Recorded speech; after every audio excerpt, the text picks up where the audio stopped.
There's a type of man in Chicago who doesn't buy houses. They buy people. Roman Vale was one of them. Cold, ruthless, untouchable. When he took over a bankrupt underground gambling club, the assets that came with it weren't just tables, chairs, and cash. There was a woman hidden on the asset list, like an object. Her name was Celina Hart, and Roman Vale bought her like one buys a tool for revenge. But that night, when he saw the scars on her wrists, everything he thought he knew about himself began to crumble. Press like and comment the name of the city you're watching so I know how far this story has progressed. And don't turn off the video, because the worst is yet to come. The city moved at night the way living things moved when they thought no one was watching. Hungry, restless, without apology. Roman Vale stood at the floor-to-ceiling windows of his 43rd floor penthouse and watched the elevated train cut its orange scar through the dark 4 blocks east. The glass was cold against his fingertips. Outside, wind pushed hard off the lake and rattled the panes in their frames. And below, Chicago went on being Chicago. Loud and indifferent and beautiful in the particular way that cities are beautiful when they've given up pretending to be anything other than ruthless. He was 31 years old, and he had not slept more than 4 consecutive hours in 6 years. He turned away from the window. The room behind him was the kind of expensive that didn't need to announce itself. Dark wood, low light, furniture chosen by someone who understood that restraint was its own form of power. His jacket was draped over the back of a chair. His phone sat face down on the desk. On the screen, 3 unread messages from Frank Moretti, his father's oldest advisor and the one man in the organization whose counsel Roman actually took seriously, even when he didn't want to. He didn't flip the phone over. Instead, he poured 2 fingers of bourbon, didn't drink it, and thought about the woman on the 41st floor. Her name was Celina Hart. He'd had her moved in 6 days ago, after the acquisition closed on the Meridian Club, a burned-out underground gambling operation on the near west side that owed money to 4 different criminal organizations and had been running on borrowed time and borrowed muscle for the better part of 2 years. Roman had purchased it not for the property, not for the remaining debts it could collect, but because the club's previous owner, a man named Vincent Trask, had once handed federal investigators a list of names during a quiet cooperation agreement in 2019. One of those names had belonged to Roman's father.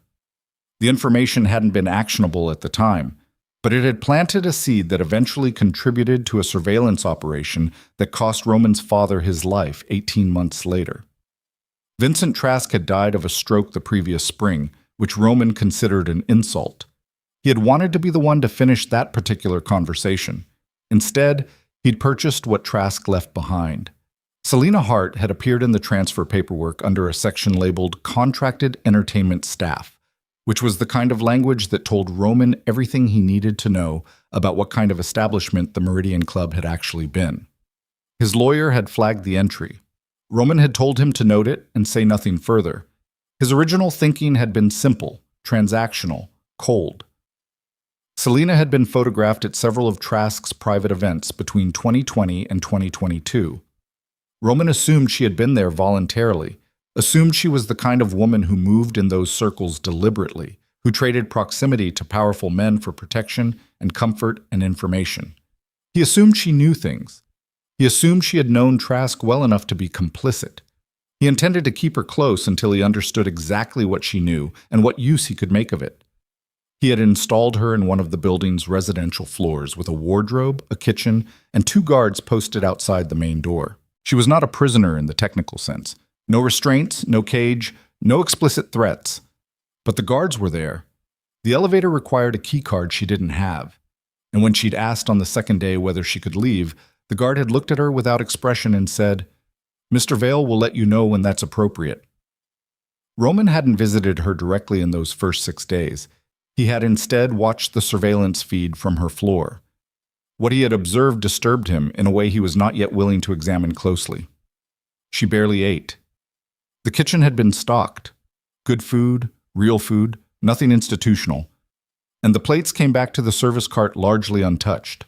She slept during daylight hours and moved around the apartment at 2 and 3 in the morning, always with every light turned on, checking the locks on the windows she couldn't open, standing in the bathroom with the door locked for 30 or 40 minutes at a stretch. She sat on the floor sometimes, back against the couch, knees drawn up, arms wrapped around herself, completely still. She didn't cry. That was the part that bothered him most. She didn't cry. She didn't rage. She didn't plead with the guards or try to negotiate. She simply existed inside the apartment the way something exists when it has learned that existing quietly is the safest strategy available. Roman poured the bourbon down the drain and went to bed. He didn't sleep. The storm arrived around midnight on the 7th day. It came in hard from the northwest, the kind of late-season storm that reminded Chicago it didn't owe anyone anything. Sudden pressure drop, temperature plunging 15 degrees in under an hour, lightning strobing above the skyline in colors that had no names. Rain hit the glass in horizontal sheets. The building groaned at its joints. The penthouse lights flickered twice. Roman was still awake when his phone buzzed. Not Moretti this time. One of his security managers on the residential floors below. "Sir." The woman on 41. She's not responding to check-in. Doors still locked from her side. He was already moving. He took the private elevator down 2 floors, keyed through the service corridor, and knocked once on the apartment door. Nothing. He used the override and stepped inside. The lights were all on. All of them. Overhead fixtures, lamps, under-cabinet kitchen lighting. The television was playing with the volume muted, casting blue movement over the walls. He swept the front rooms in 3 seconds, clear, and found her in the bedroom. She was sitting on the far side of the bed, between the mattress and the window, knees pulled to her chest, face turned toward the glass. Lightning pulsed outside. In its light, he could see her lips moving slightly, counting, maybe, or praying. He didn't know. She hadn't heard him come in. "Hart," he said. She flinched so hard she knocked the back of her head against the windowsill. She was on her feet in the same instant, pressing herself flat against the wall, both hands up near her face. Her eyes were wide and completely empty of recognition for 3 full seconds before whatever mechanism allowed her to function in the world clicked back on, and she registered who was standing in her bedroom doorway. She lowered her hands, slowly. "I didn't hear you come in," she said. Her voice was flat and careful and told him nothing. "I knocked." "I didn't hear it." Roman stepped into the room, not close. He stopped near the foot of the bed and looked at her. Really looked. The way he had avoided looking on the surveillance feed because looking directly required him to form conclusions he wasn't ready to form. She was wearing a gray long-sleeve shirt and dark pants. Her feet were bare. Her hair was loose around her face. She looked like someone who had been awake for 3 days running on nothing but stubbornness and fear, which he suspected was not far from the truth. "You're not eating," he said. "I eat." The plates say otherwise. Something moved through her eyes. Not surprise. More like the small recalibration of a person who has just been reminded that their movements are observed. She adjusted her weight, pressed her shoulder blades more firmly against the wall. "I eat enough," she said. Roman moved to the window beside her, not beside her, but adjacent, 6 feet of space between them, and looked out at the storm. Lightning again, and for a moment the lake was visible far to the east, hammered flat by rain. "Were you counting?" he asked. A pause. "What?" "When I came in. Your lips were moving." She looked at him steadily. "Does it matter?" "I'm trying to understand what's going on in my own building." "Then read the lease," she said, and it had a dry edge to it, almost bleak humor, which surprised him. "Oh wait, I don't have one." He turned his head and looked at her. She was watching him with an expression he couldn't classify. Not hostility, not submission, something in between, or something outside of both. She had dark circles like bruises under her eyes. Her hands, he noticed, were loose at her sides now.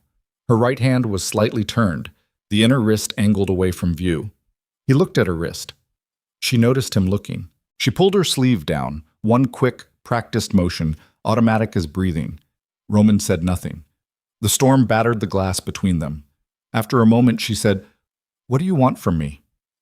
"Sit down," he said. "I'm fine standing. I'm not asking because you look tired." He moved to the chair near the small writing desk and sat himself, partly to make the point that sitting was not the same as submission, partly because standing over her felt, suddenly, like something he didn't want to do. "Sit down because I'm going to talk to you, and it's easier to do that if we're at the same level." She looked at him for a long moment. Then she sat on the edge of the bed, back straight, feet flat on the floor, hands folded in her lap over the sleeve she'd pulled down.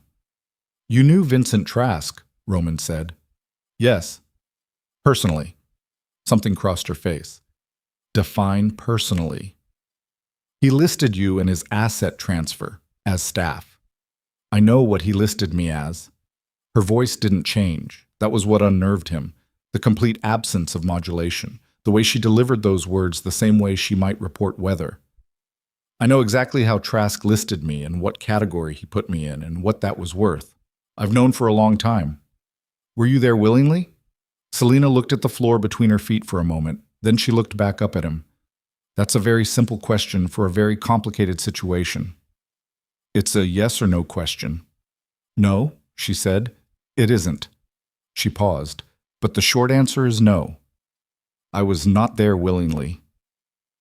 The room was very quiet except for the storm. Roman sat with that for a moment.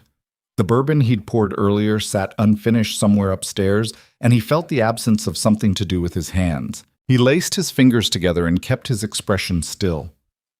"How long?" he asked. She looked at him. "How long were you there?" he said. Her jaw moved once. 4 years, roughly." He said nothing. "I got out in 2022, she said. "And then Trask's operation started falling apart, and I thought—" She stopped. Started again, differently. "I thought distance was enough. I thought being invisible was enough. I was in the building the night your people came to take over the club because I'd gone back to get something I'd left behind. I was supposed to be in and out in 20 minutes. I stayed too long." She looked at him without expression. "And then your man put my name on a clipboard." Roman thought about the guard who had processed that transfer. He thought about the clipboard. He thought about the category. Contracted entertainment staff. He thought about himself, 6 floors up, watching the surveillance feed with cold professional detachment, calculating what use he could make of her. "You have nothing to do with what Trask told the investigators in 2019, he said. It wasn't a question exactly. "I was a teenager in Indiana in 2019, she said. "I'd never heard of Vincent Trask." Roman stood up. He walked to the door without speaking and stood there for a moment with his back to her, one hand on the frame, looking at the lit-up hallway beyond. "I'll have someone bring you dinner," he said. "Real food. Tell them what you want." "I don't want your food." "I know." He turned slightly, not fully facing her. "Tell them anyway." He left. In the elevator going back up, he stood without moving and felt something cold settle in his chest that had nothing to do with the temperature. He called Moretti at 12:40 in the morning. Moretti answered on the second ring, which told Roman he hadn't been sleeping either. "I need you to pull everything on Celina Hart," Roman said. "And I mean everything. Not just what she had access to, her whole history, where she came from, what happened to her." He paused. "Specifically in connection with the Trask organization and whatever it was connected to." Moretti was quiet for a moment. "Roman, I know what time it is." "I wasn't going to mention the time." Another pause. "I was going to ask if you're sure you want to know." Roman looked at his reflection in the dark elevator glass, at the face of the man his father's empire had built. "I'm sure," he said. He wasn't. He was back in his penthouse by 1. He stood at the window again, bourbon untouched on the desk behind him, and watched the storm run itself into the lake, and thought about 4 years and a clipboard and a category on a transfer document, and the way she'd pulled her sleeve down in one practiced motion like she'd done it 10,000 times before in front of 10,000 different men who were looking somewhere they shouldn't. He thought about the scars he'd only glimpsed for half a second. He thought about what kind of night, what kind of depth produced marks like that. He stood there until the storm eased and the first gray light started eating the dark off the horizon, and Chicago resumed its noise below, oblivious and relentless. And Roman Vale, the man his city called the architect, felt the specific nausea of a person who has just realized that the blueprint he's been working from was wrong from the very first line. The report came 3 days later. Moretti delivered it in person, which was unusual. He was 71 years old, Italian-American, with the kind of face that had been through enough that it didn't bother performing emotions anymore. He sat across from Roman at the desk in the study and set down a manila folder and placed one hand flat on top of it and looked at Roman directly before he said anything. You're not going to like this, Moretti said. I rarely like anything you bring me. This is different. He didn't move his hand from the folder. The woman, her name before she was moved, before Trask's people processed her into the system, was Celina Marie Harton. She was born in Fort Wayne, Indiana. Her mother died when she was 11. Her stepfather, a man named Gerald Harton, had associations with a logistics company in Indianapolis that served as a front for a trafficking and exploitation network operating through the Midwest. He sold access to her when she was 16. Moretti stopped. Let that sit. The network Harton was connected to operated through casinos, private clubs, and what they called charity foundations, fundraising events, art exhibitions, the kind of things that put wealthy men in the same room as vulnerable people with no public accountability for what happened behind closed doors. Roman was very still. The network had a silent partnership with your father's organization, Moretti said, between 2014 and 2018, before the fracture. He finally moved his hand from the folder, just slightly. Your father's people ran logistics for them on 3 occasions. Transport, primarily. The financial records exist. I found them in the old accounts because I know where your father hid things. He looked at Roman steadily. Roman, the organization that processed Celina Hart when she was 16, what? We touched it. Not you. Not directly. But we touched it. The room was silent. Roman's hands were flat on the desk in front of him, perfectly still, the way things are still right before they stop being still. Who ran her case? He said. His voice was very quiet. Within that network, who held her specifically? Moretti opened the folder, turned 1 page. A man named Damian Knox, mid-level operator in 2015, significant figure by 2018. He disappeared from known records in 2021 after a federal investigation in Cincinnati collapsed due to witness tampering. His current whereabouts are... Moretti paused. Unknown. Unknown, Roman repeated. As of the last information I could verify, yes. Roman stood up from the desk and walked to the window and stood there. He did not speak for a very long time. She survived 4 years inside that network, Roman said finally. She got out, and then she walked back into a building to retrieve something she'd left behind, and my man put her name on a clipboard as a transferable asset. He turned from the window. His face was completely controlled, which Moretti had learned over many years was significantly more frightening than any display of anger. I brought her here as leverage. I know. I was going to use her to understand what Trask gave the investigators. I know that too. And while I was calculating what use to make of her, he stopped. Exhaled once, very slowly. What does she know about Knox? Does she know where he is? Unknown. She may have information she doesn't know she has. Names, accounts, routes, the kind of operational detail a person absorbs over years without realizing what they're carrying. She's not leverage, Roman said. Moretti said nothing. She's a witness. She's a liability. Not mine, but she exists as one. If Knox is still operating and he learns she's alive and that she's been moved into my building, Roman's jaw tightened. He'll come looking. Yes, Moretti said quietly. He will. The silence stretched between them, and outside, Chicago moved on its axis the way it always did, indifferent to whatever was being decided in quiet rooms above it. Roman stood at the window for another long moment. Then he turned back to the desk and looked at the folder and at Moretti's careful, watchful face. She doesn't know any of this, Roman said. What we found. No. She doesn't know what my father's organization touched. No. She doesn't know that the man who held her is still out there. Moretti was quiet for a moment. Not from us, she doesn't. Roman picked up the folder, looked at the first page, set it back down. He thought about the woman 2 floors below him who slept with every light on and counted things in the dark and pulled her sleeve down in a single practiced motion and had told him, with total flatness, not willingly.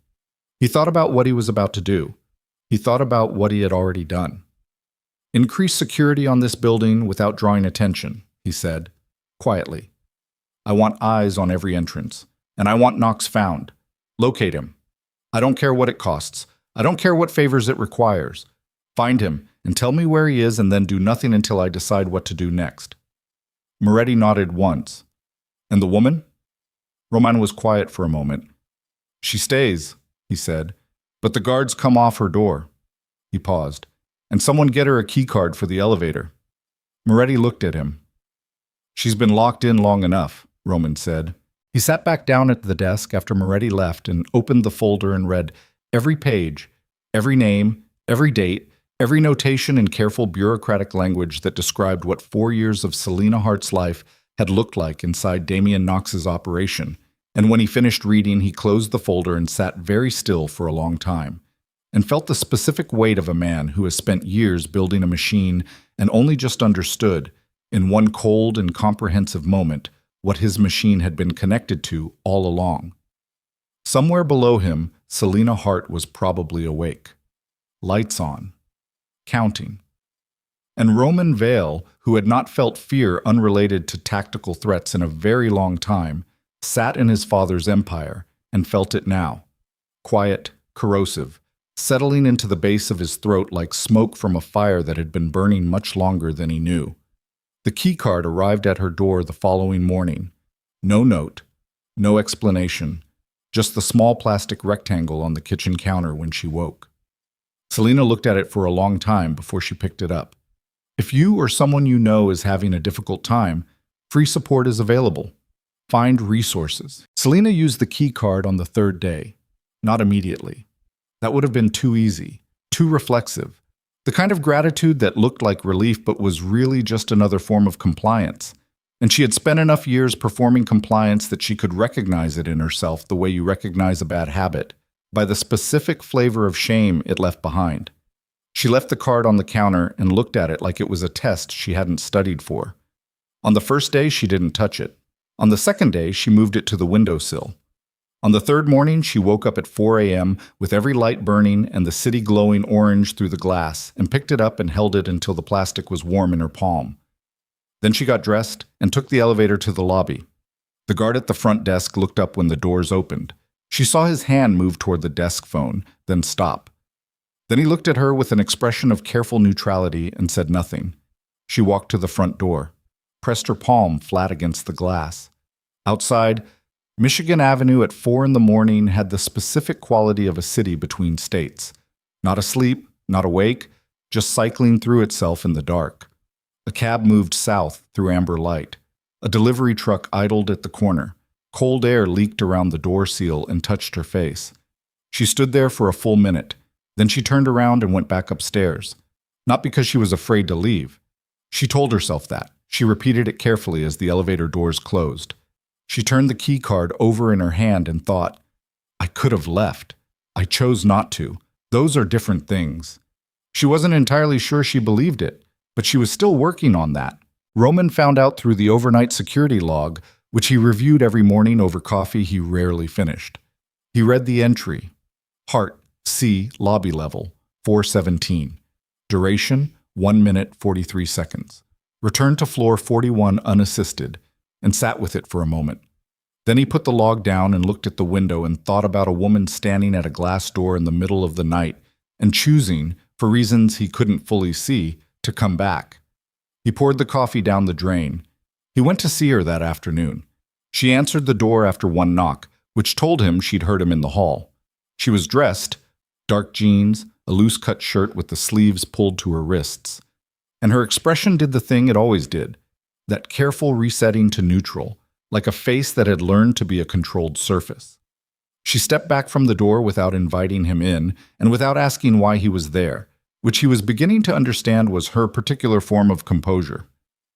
He came inside, stood near the kitchen island. She stayed on the far side of the room near the window, which she did every time he'd noticed. Put furniture or space between them as a matter of automatic habit. You went to the lobby last night, he said. I know. You didn't leave. I know that too. I'm not asking why, he said. I'm telling you that you could, if you wanted. She looked at him with something behind her eyes that he couldn't read. Could I? Yes. And then what? She crossed her arms, not tight, just settled. A self-contained posture. I go back to wherever I was, which wasn't anywhere, and whoever's been looking for me finds me 3 days later without a building full of armed men between us. She let that land flat. Is that what you're offering? Roman said nothing. I'm not stupid, Celina said. I've been not stupid for long enough to know the difference between a door that's open and a door that's safe to walk through. She looked at him steadily. So don't tell me I could leave unless you're actually prepared to tell me what happens after. I don't know what happens after, he said. That's honest. Yes, she said. It is. Something shifted slightly in her face, not warmth, more like the recognition of an unexpected quality in a person you'd been braced to distrust completely. Which is more than I usually get. Roman moved to the table and sat down, mostly because standing in a room where she was keeping maximum distance was beginning to feel like a conversation conducted through bulletproof glass. She watched him sit. After a moment, like a decision she made privately and acted on before she could reconsider, she came to the table and sat across from him. Knox, Roman said. The name hit her like a change in air pressure. She didn't flinch. Her body didn't move at all. But something behind her eyes recalibrated instantly, and when she looked at him again, she was looking at him differently, the way you look at something when you've suddenly had to update your entire understanding of what it is. You found him, she said. We found that he exists. Current location is unknown. He watched her face. Did you think we wouldn't? I thought it would take longer. She was quiet for a moment. Her hands were on the table, both of them flat, and he could see that she was very consciously keeping them still. How much do you know? Enough. He paused. I know what the operation was. I know what your role in it was. I know it wasn't voluntary. He kept his voice even and factual because he had the sense that anything resembling pity would close the conversation immediately. I know Knox ran your case specifically. Celina looked at the table surface between her hands. Then you know he doesn't leave witnesses, she said. I know that's his pattern. I'm not a witness in any legal sense. I never testified. I never gave names. She looked up. But I remember everything. Names, accounts, the shell companies they ran the money through, the politicians who came to events, She stopped. Her jaw moved once. I remember everything because when you spend years inside something like that, memory is the only thing that belongs to you. It's the only thing they can't take. She paused. Knox knows that. He knew it then. And if he knows I'm alive and I'm here, he'll move, Roman said. He's probably already moving. The room was quiet. Roman looked at her face, really looked, the way he'd been avoiding since the lobby report, since reading the file, since the night in the storm when she'd pulled her sleeve down in that one automatic motion. She looked exhausted in a way that sleep couldn't touch. The way people look when they've been running from something for so long that the running has become the baseline condition and rest feels like a threat. How long have you been looking over your shoulder, he said. Since I was 16. No drama in it, just fact. Roman said, then we have to find him first. We, she said. Yes. She studied him. Why? It was a reasonable question. He understood why she was asking it. He thought about several answers and discarded them. The tactical ones, the strategic ones, the ones that framed this as an organizational decision, because all of them were partially true and none of them were complete, and she had just acknowledged that she could tell the difference between honesty and performance. Because I read the file, he said, and because the network Knox was part of. My father's organization had contact with it, financially, logistically. He said it plainly. Which means the money that built this building, that bought the Meridian Club, that paid for the key card in your apartment, some of it came through a machine that put you where you were. He let that sit. I didn't know that when I had you moved here. I thought you were leverage. I was wrong. And I don't... He paused. I don't leave debts unpaid. Celina stared at him. That's a very organized crime way to say you feel guilty, she said. Yes, he said. It is. Something happened in her face. Not quite a smile. More like the ghost of one. Like a reflex she'd mostly trained out of herself but hadn't fully eliminated. It vanished quickly. but he'd seen it. "I have information," she said. "Operational specifics, things that would take investigators years to reconstruct through standard channels. Names of people who are still working, still protected, still moving money through the same structures because they assumed the network was buried." She looked at him steadily. "I've been carrying it for 4 years because I had nowhere to take it, and no one who was both capable of acting on it and not part of the problem themselves." "Give it to me," Roman said. "Why would I do that?"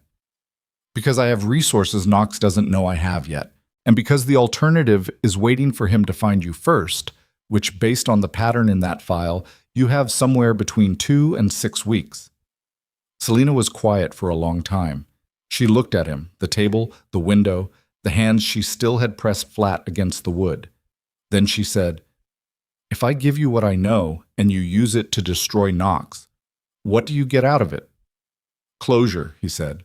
"That's not a business answer." "No," he said, "it isn't." She looked at him once more and nodded once, small and precise. "Then we start tomorrow," she said, "and I need paper." The meeting with Moretti went poorly, which Roman had expected. It went poorly the way a controlled structure begins to show fractures. Not dramatically, not all at once, but in the specific incremental way that tells an observer who knows what to look for that the underlying load is changing. Moretti arrived at the penthouse at 7 in the evening with 2 other men, Danny Chu, Roman's financial operations director, and a man named Petra Voss, who ran intelligence gathering for the organization's security division. They had all seen the updated file. They had all drawn conclusions. "We pull back," Moretti said, before Roman had finished pouring water for the table. "The Knox angle is a federal exposure waiting to happen. If we start moving against his network, we alert the same investigators who are already circling the Vale financial holdings from the Trask fallout." "We're already exposed," Roman said. "We're adjacent. There's a difference." Moretti leaned forward. "The woman has information that could burn this organization to the waterline if it ends up in the wrong hands. She's not an asset, Roman. She's a grenade." "She's a person," Roman said, and the flatness in his voice was the kind that made all 3 of them go still. A brief silence. Moretti said, carefully, "I understand that. I'm talking about... I know what you're talking about." Roman looked at each of them in turn. Not a slow theatrical pan, just a quick, complete assessment. "The question you're actually asking is whether I've lost perspective on this because of what we found in the file. And the answer is no. The question I'm actually answering is whether we sit and wait for Knox to come to us, which he will, or whether we control the timing." He looked at Moretti. "Which one of those sounds like something my father would have done?" Moretti closed his mouth. Danny Chu said quietly, "The father answer is wait, consolidate position, let the threat come to you on known ground." "The father answer," Roman said, "is also why his empire had connections to a trafficking network we didn't know about for 15 years. He let that land. "I'm not my father." "You sound like him right now," Moretti said. The room went flat and cold. Roman sat with that for a moment, and the moment was uncomfortable for everyone at the table. Then he said, "I sound like him when I'm making organizational decisions. That's his training, that's his structure in my head, I know that." He paused. "But I'm not going to use his logic on this situation, because his logic is part of how we ended up here." Moretti looked at him for a long time. Then he sat back and rubbed his hand over his face. "You're going to do this regardless of what I say. I'm going to do this with or without your help. I prefer your help." "Because you're going to need it," Moretti said, not warmly. "This isn't just Knox. If you start pulling threads from his operation, you're going to pull names that are tied to city government, to federal law enforcement contacts, to people who have been protecting themselves with those connections for years. This isn't a surgical operation. It's pulling a loose thread on a sweater and not stopping until there's nothing left." "I know," Roman said. "That sweater is partly yours." "I know that too." Moretti looked at him with something complicated in his face, frustration and something older, something that looked almost like grief. He had known Roman since he was 7 years old. He had helped build the empire that Roman now sat at the center of. And Roman could see him doing the specific math that people do when they've invested their life in something and begin to see it changing into something they didn't plan for. "Fine," Moretti said. He said it the way people say fine when they mean I disagree, but I'm choosing to continue, which was a form of loyalty Roman recognized and did not take lightly. Then we do it clean. We do it controlled. And the woman stays in this building and talks to no one she hasn't already talked to. Agreed, Roman said. And Roman. Moretti met his eyes. If this goes wrong, if Knox gets to her before we find him, if the investigators use this to blow open the Vale financials, if the whole thing comes apart, I need you to be clear that you understand what you're risking. Roman thought about the lobby log at 4 a.m, about a woman standing at a glass door with her palm pressed against it. I understand, he said. Moretti left with Danny Chu and Petra Voss, and Roman stood at the window for a long time after, watching the city's lights blur against the glass, and thought about what it meant to be clear that you understood a risk versus what it meant to have fully accepted it. They were not the same thing. He was still working on the second one. Celina filled 14 pages over the following 4 days. Not organized, not indexed. She didn't produce it like testimony, didn't arrange it chronologically or categorically. She wrote it the way it came, which was in fragments and associative jumps and half-finished images that she'd push away and come back to, sitting at the kitchen table in the apartment with the city below and the lake in the distance. She wrote Knox's name and stopped. She wrote a phone number she'd seen on a wall once, in a house in Cincinnati, that she'd memorized without consciously intending to. She wrote the name of a company, and then the name of the man who'd run it, and then the license plate number of the car he drove, read it backward because that's how she'd taught herself to look at things she wasn't supposed to see. Roman sat with her on the third day and asked questions, careful ones, not pushy, not interrogation, the kind of questions that were really just invitations to continue. She watched him during those sessions with the wariness of someone who had learned that attention was a currency with a high hidden cost. But she kept answering, partly because the information had been trapped in her for 4 years like pressure behind a seal, and talking about it, even to him, even like this, was a specific kind of relief that was almost physical, partly because she had looked at him when he said, I know what you're talking about, and had seen something in his face that she hadn't seen in the faces of most men who had paid any kind of attention to her.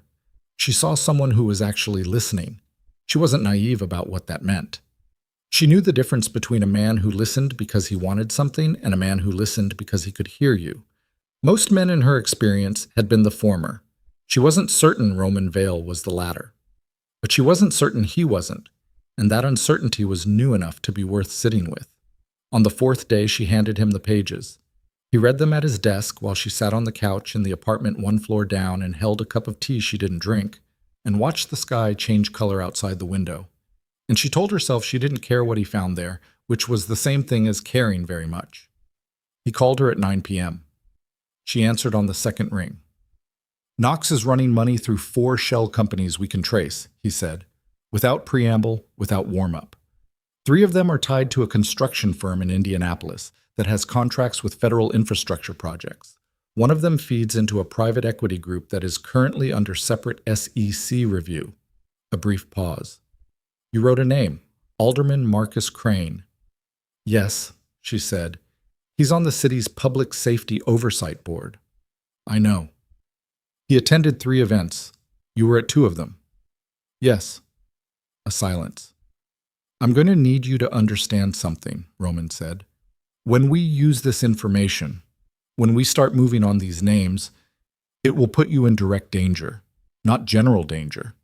Knox will know someone has his operational details. There are only a small number of people who could have that information. He'll know it's you. Another pause, shorter. He may already suspect you're the reason I bought the Meridian Club. He knows I'm alive, Celina said. It wasn't a question. We have to assume. She was quiet for a moment.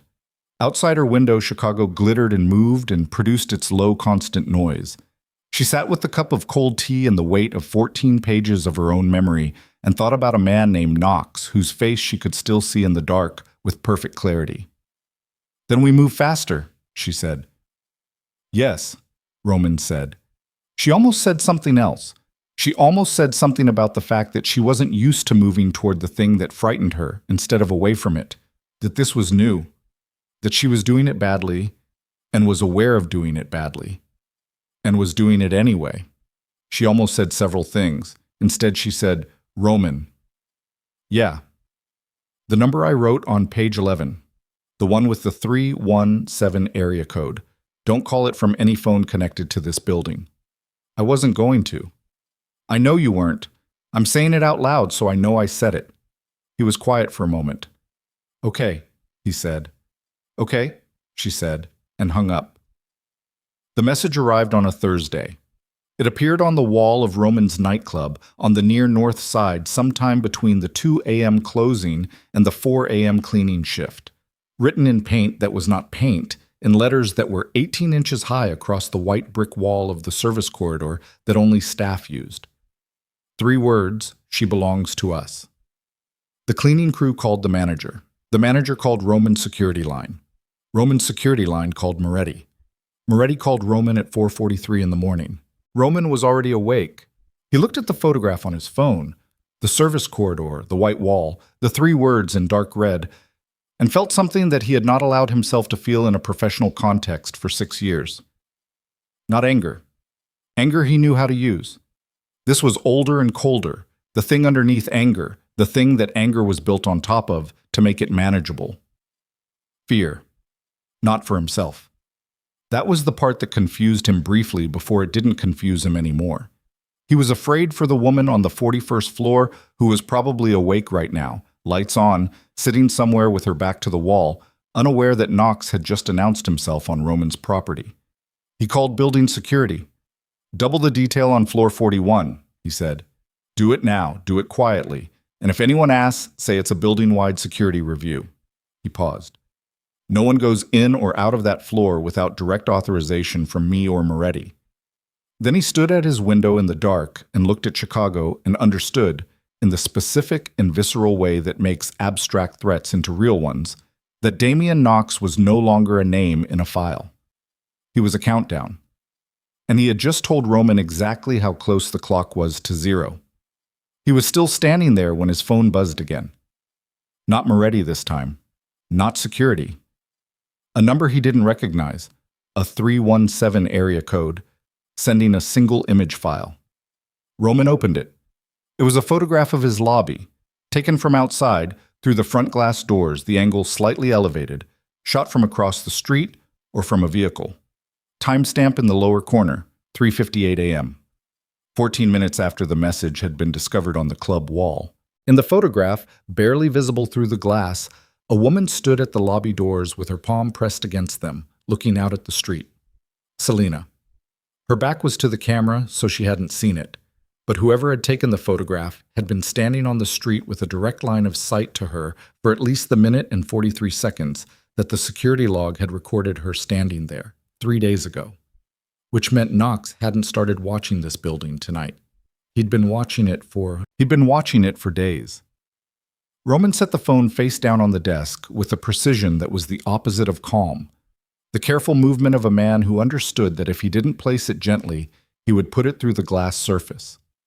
He stood there with both hands flat on the desk and breathed once, slow and controlled, through his nose. Then he picked the phone back up and called Moretti. "The photograph I just sent you," Roman said when Moretti answered on the first ring. "Look at the timestamp. Look at the angle." A pause. The sound of Moretti opening the image. A longer pause. "How long?" Moretti said. "At minimum 3 days, probably longer." Roman moved to the window. He was watching her at the door before we even knew he was in Chicago, before the message on the club wall. The wall was a signal. He wanted us to know he'd already been here. "That's not a threat," Moretti said quietly. "That's a demonstration." "Yes." "He's telling us the security perimeter is already compromised. Or that he wants us to think it is." Roman looked down at the street 43 floors below.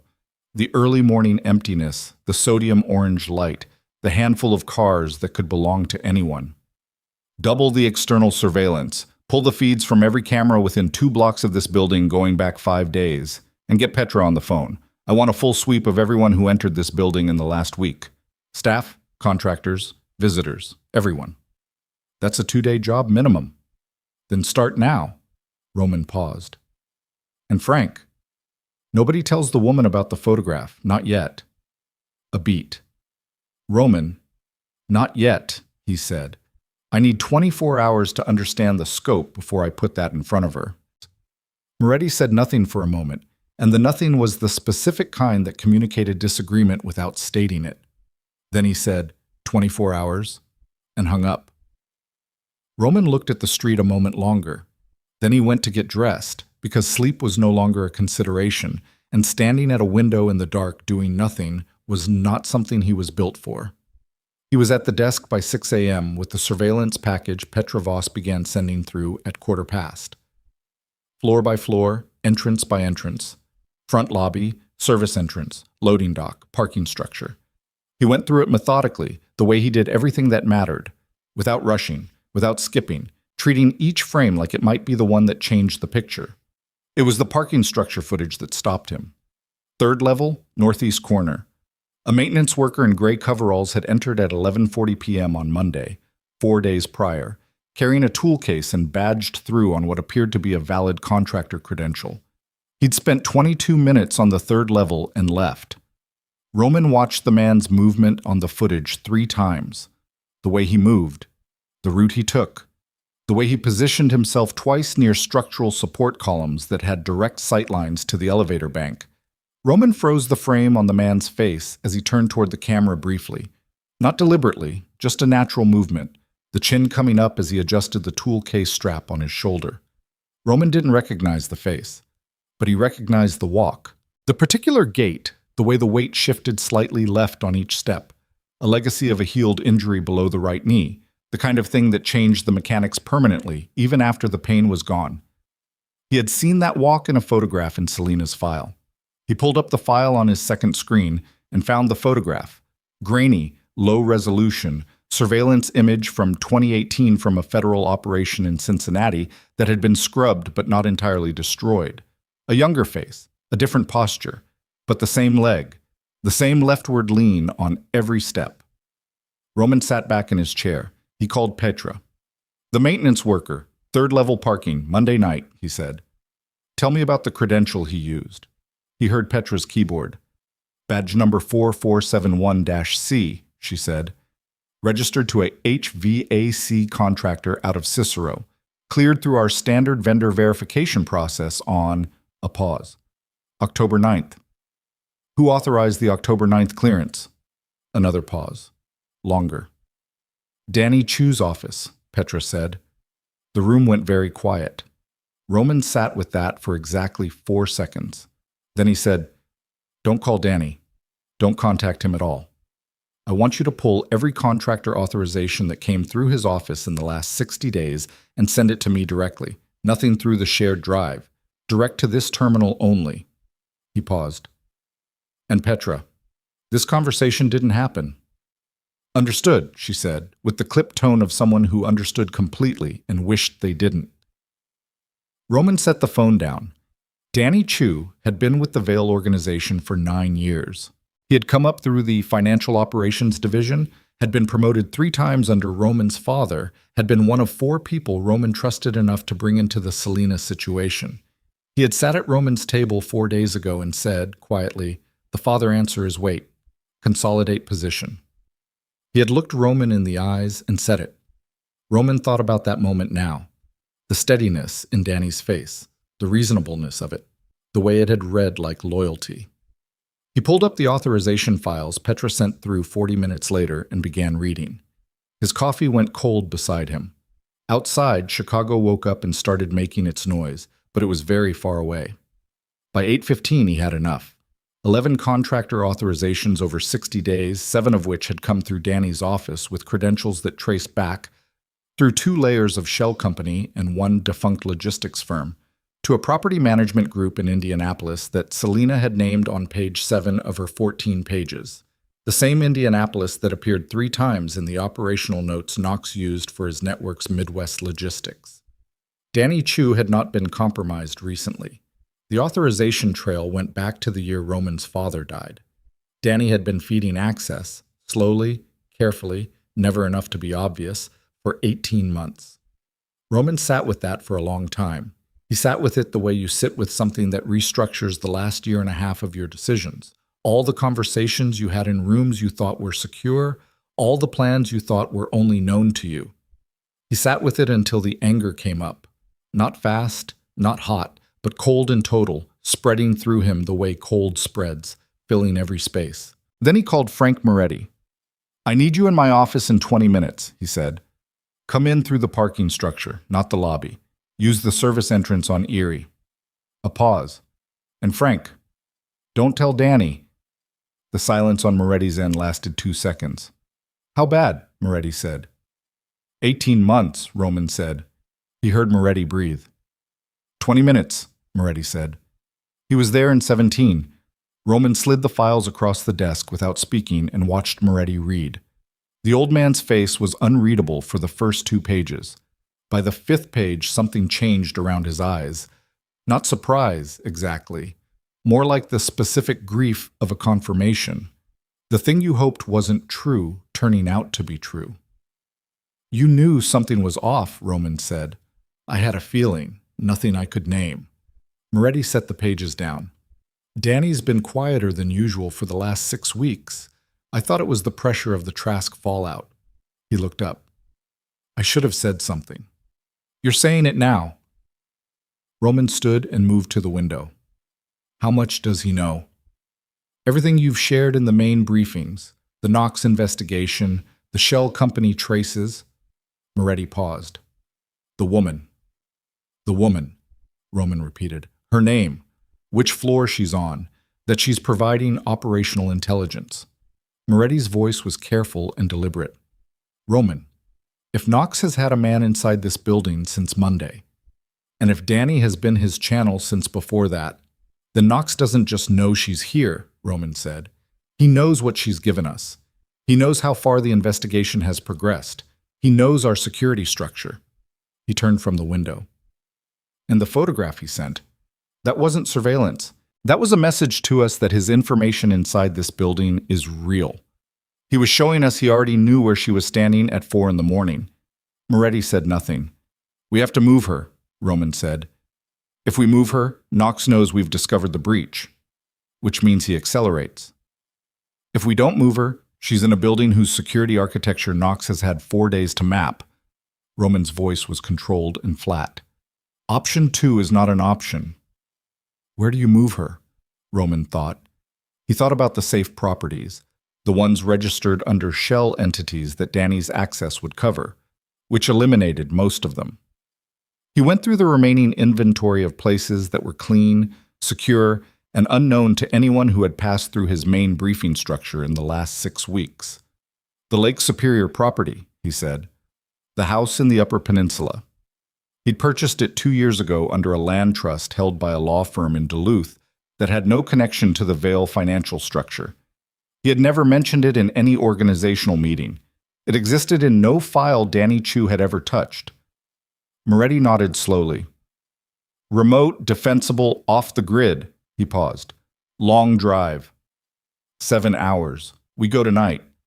You're taking her yourself." "Yes." Moretti looked at him. "And Danny?" "Danny stays exactly where he is until she's out of this building and this city." Roman picked up the files from the desk. "Once she's safe, I'll deal with Danny myself." "Roman," Moretti's voice had a warning in it. "Deal with carefully means something very specific in this organization, and I need to know which." "He answers for what he did," Roman said. "How he answers is something I'll decide when I'm not operating on 2 hours of sleep and a betrayal that covers 18 months of conversations I trusted." He held Moretti's gaze. "I'm not my father, which means I don't decide what someone deserves when I'm this angry. I wait until I can see clearly." Moretti was quiet for a moment. Something moved in his face, complicated, old, tired. "Your father would have had him in the river by noon," Moretti said.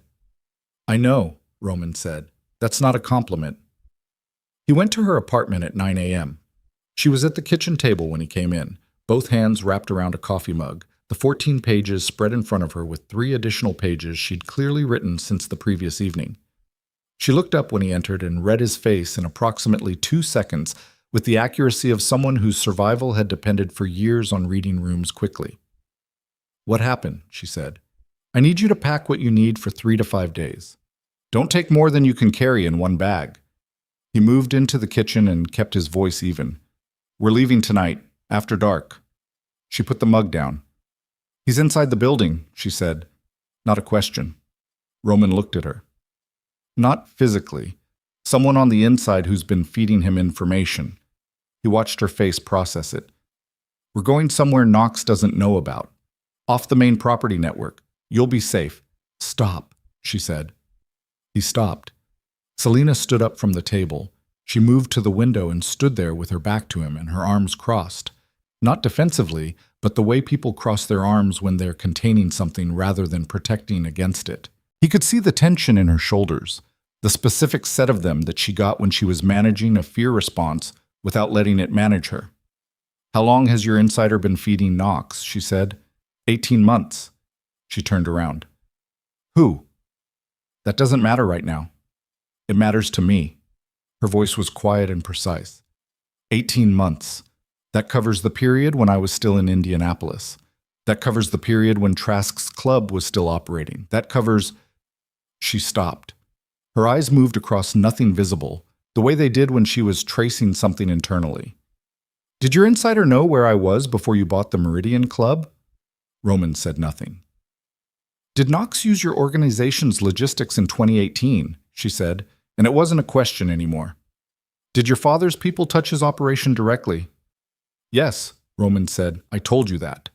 You told me it was financial and logistical. Transport on 3 occasions. She looked at him steadily. Roman, in 2018 I was moved from Indianapolis to Cincinnati in a private transport arranged through a logistics firm that connected to a construction company in Chicago. Her voice remained completely flat. I never knew who organized that transport. I knew someone did. Someone with resources.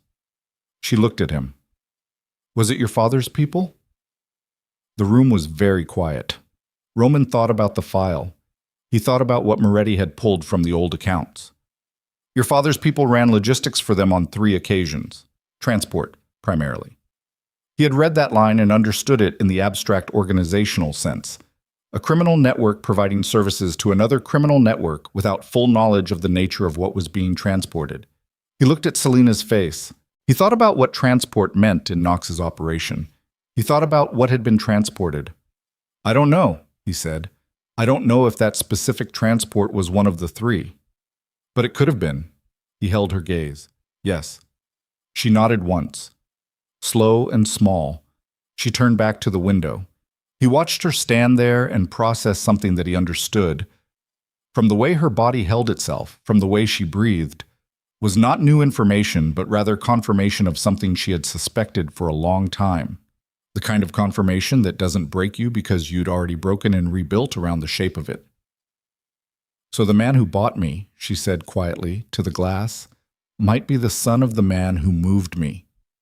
Roman said nothing, because there was nothing to say that would make that sentence smaller or less true. After a moment, Celina said, Pack tonight. Yes. We leave after dark. Yes. She turned from the window. Her eyes were dry and her face was controlled, and she looked at him with something that he couldn't fully name, not forgiveness, not accusation, something in between. The look of a person deciding in real time whether to continue investing in something that has just revealed another layer of cost.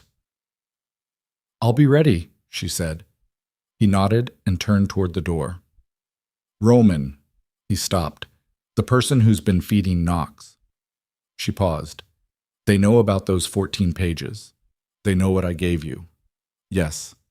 Then Knox knows I've identified Alderman Crane, and the shell companies, and the 317 number. She said it plainly. He knows his operation is exposed. That changes his timeline. Roman turned back. I know. He won't wait anymore. Her jaw tightened for a moment, then released. He'll come before we can move. That's why we're moving tonight. She held his gaze. And if he comes before tonight? Roman looked at her, at the woman who had survived 4 years in Knox's machine, who had carried 14 pages of memory like ballast, who had stood at a glass door in the middle of the night and come back, who was standing in front of him now calculating threat timelines with the flat precision of someone whose relationship to danger had long since moved past fear into something more durable. "Then I deal with it," he said. "We," she said. He looked at her. "We deal with it," she repeated. He nodded once. The rest of the day moved in two registers simultaneously. On the surface, normal, the building operating as it always did, staff moving through their routines, Danny Chu sending two routine emails that Roman read and did not respond to and felt nothing particular about, which told him how thoroughly his anger had gone cold and become something else. Below the surface, Moretti was coordinating the vehicle, the route, the property in the Upper Peninsula. Petra was quietly pulling every security record she could access without tripping the internal alerts that Danny's access level would trigger. Roman spent 3 hours on a secure terminal building what he could build in 3 hours with Celina's 14 pages and his own organization's financial records. A compressed intelligence package, the kind of thing that took federal investigators 18 months to construct, assembled here in an afternoon by a man who knew which doors to open because his father had installed them. He was on the 51st page of the package when his phone buzzed. Danny Chu's extension. Roman looked at the screen for a long moment. Then he answered. "I need to show you something," Danny said. His voice was its usual register. Calm, professional, slightly dry, giving nothing. "The financial trace on the Indianapolis shell companies. I've been running a parallel analysis and I found an inconsistency in the Celina Hart files you should probably see." Roman's hand tightened slightly on the phone. "Send it to the shared drive," Roman said. "I'd rather do this in person. Some of it is sensitive in a way that's hard to frame in writing." A pause. "I can be upstairs in 10 minutes. Roman looked at the window, at the street below, at the city that had been his father's and then became his, and was currently in the process of becoming something he didn't have a name for yet. 15 minutes, Roman said. "My office." He hung up and called Moretti immediately. "Danny just called," he said. "He wants a face-to-face. He knows something shifted. He's checking whether you're on to him. Or Knox is accelerating through him." Roman stood up. "I need you in the building, now, and I need 2 men outside floor 41 who Danny doesn't know." "Already moving," Moretti said. Roman looked at the 51 pages on his screen, at the intelligence package he'd spent the afternoon building, at the name of Alderman Marcus Crane and the 4 shell companies and the 317 number and the construction firm in Indianapolis and Danny Chu's authorization credentials sitting in a separate file like a wound that had been quietly bleeding for 18 months. He saved the package to an encrypted drive. He put the drive in his jacket pocket. Then he went to meet Danny Chu and sat down across from him in the office where they had met dozens of times over 9 years, and looked at the face of a man he had trusted and listened to whatever careful construction Danny had assembled for this conversation with the specific attention of someone who already knows the ending and is deciding how to write the last scene. Danny opened his laptop and turned it toward Roman. On the screen was a financial diagram. Neat, color-coded, the kind of thing Danny produced naturally, the language he thought in. It showed the Indianapolis Shell Company connections, legitimate, accurate, pulled directly from Celina's information. Roman looked at it and felt the cold spread further, because it was accurate, which meant Danny knew exactly what Celina had given them. "This is good work," Roman said carefully. "Thank you." Danny's face was composed. "The problem is the exposure. If we move on these companies directly, the paper trail leads back through 3 of our own holding structures. It's messy." He paused. "I think we need to consider whether pursuing Knox is worth the organizational cost." "You think we should stop?" Roman said. "I think we should be strategic." Danny met his eyes. "The woman's information is useful, but she's also a liability. If Knox makes contact, if he offers a clean resolution that keeps our exposure contained—" "A clean resolution," Roman said. "A separation. She leaves. Knox gets what he's looking for. Our financial exposure on the shell companies stays contained. Nobody loses more than they can afford." Danny's voice was measured and completely reasonable. "It's the organizational answer." Roman looked at him. He looked at him for a long time, at the careful neutral face and the reasonable voice and the 9 years and the laptop with its color-coded diagram, and felt the cold in his chest harden into something that had a specific shape and weight. "She leaves," Roman said. "That's the resolution you're describing. It's a clean outcome." "Danny," Roman's voice was very quiet, "you just told me to hand a woman back to the man who held her for 4 years so that our financial exposure stays contained." Danny's face remained composed. "I'm describing options." "Get out," Roman said. Danny went still. "Get out of my office," Roman said, the same quiet register. "And stay in this building. Don't make calls. Don't send messages. Don't leave the premises." He held Danny's gaze. "Because if you walk out that door and make a single call in the next 6 hours, I will know. And the conversation we have after that will be different from this one." Danny closed the laptop slowly. He looked at Roman with an expression that was finally, after 9 years, completely unreadable. All the careful performance stripped away, leaving something behind it that was neither remorse nor defiance, but something colder than either. He stood up, picked up the laptop, walked to the door. At the door he stopped but didn't turn around. "He's not going to let you move her," Danny said. "He's already in the building." The words landed and Roman was out of the chair before the sentence ended, phone in his hand, dialing floor security, moving for the door. And from somewhere below, 2 floors, maybe 3, came the sound of the building's emergency power cutting out, the specific deep click of a full system interruption, followed by the secondary silence of every electric lock in the structure disengaging simultaneously. And in that silence, Roman understood that Knox had not been planning a surveillance operation, or a pressure campaign, or a negotiated resolution. He had been planning a blackout. Roman hit the stairwell door at a full run, phone against his ear, Moretti not answering, the line ringing into nothing because somewhere below the emergency cutover had killed the cellular repeaters on the interior floors. Knox's people knew the building well enough to know exactly which infrastructure to hit first. The stairwell was gray emergency lighting, the thin red-orange of backup strips along the floor edges, every shadow twice as deep as it should have been. Roman took the stairs 2 at a time down toward 41, his shoulder hitting the landing rail on the turn, the impact jarring up through his arm and meaning nothing. Behind him he heard Danny Chu's footsteps, not following, moving the other direction, up toward the roof access or the service corridors, and Roman made the calculation in under a second. Danny could wait. Danny was already finished. What mattered was the floor below. He hit the 41st floor door and stopped. He stopped because running through an unknown situation without reading the entry point first was how men died. And whatever else Roman Vale was, he was not a man who died from impatience. He pressed himself flat against the wall beside the door and listened. His breathing was elevated. He brought it down in 3 counts, the old discipline, the thing his father's security trainer had drilled into him at 14. Control your breath, control your hands, control the room, and listened. Silence on the other side.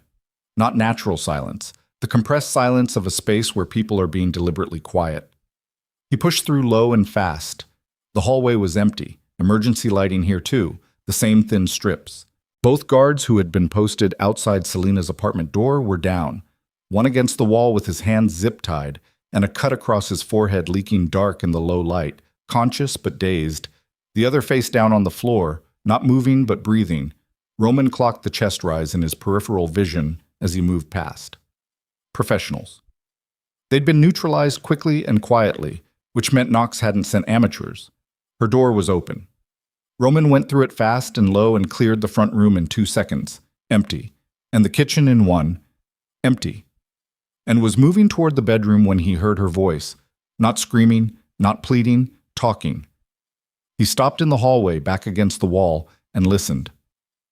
"Already sent it," Celina was saying. Her voice was steady in the way that voices are steady when the person using them is operating on controlled terror, every word placed carefully. The package went to 3 separate recipients 40 minutes ago. Encrypted, time-delayed delivery.